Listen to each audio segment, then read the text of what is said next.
Simula dito sa ganitong trabaho, kung makikita ninyo, papunta dito sa ganitong trabaho, ang ipinapakita ko sa inyo.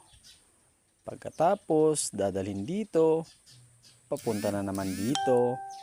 O diba, makikita nyo. So yun, good day mga boards. For today's video, ito na naman ipapakita ko sa inyo. Trabaho na naman ng mga magsasaka ang ipapakita ko sa inyo mga boards. Ganito po kahirap dito ang mga magsasaka, tapos bibilhin lang ng mura-mura yung aming mga palay. O diba, makikita nyo, hirap na yung mga magsasaka dito. Samantala kayong mga mayayaman dyan, nakaupo lang at nagpapasarap sa buhay ng mga pera ng mga magsasaka. Sana naman makinig kayo at sana ibigyan nyo naman ng pansin itong mga magsasaka na naghihirap dito. Talaga naman mga boards, sana magtulungan naman tayo, wala namang lamangan. Kawawa na talaga yung mga magsasaka na nandito. Sana pakinggan nyo naman yung aming hinaing. Sa mga nakikinig dyan, please naman, pakishare naman ang video ko.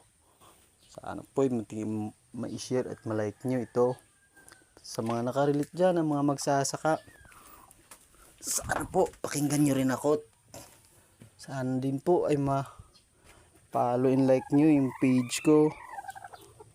O diba mga boards, ganito kahirap ang mga magsasaka. Oh. Ilang proseso bago pa magiging bigas to. Pero sige lang, kayang-kaya namin to. Gagawin lang namin yung kung anong makakaya namin dito. Wala naman kaming magagawa, sadyang mahirap lang talaga yung buhay ng magsasaka.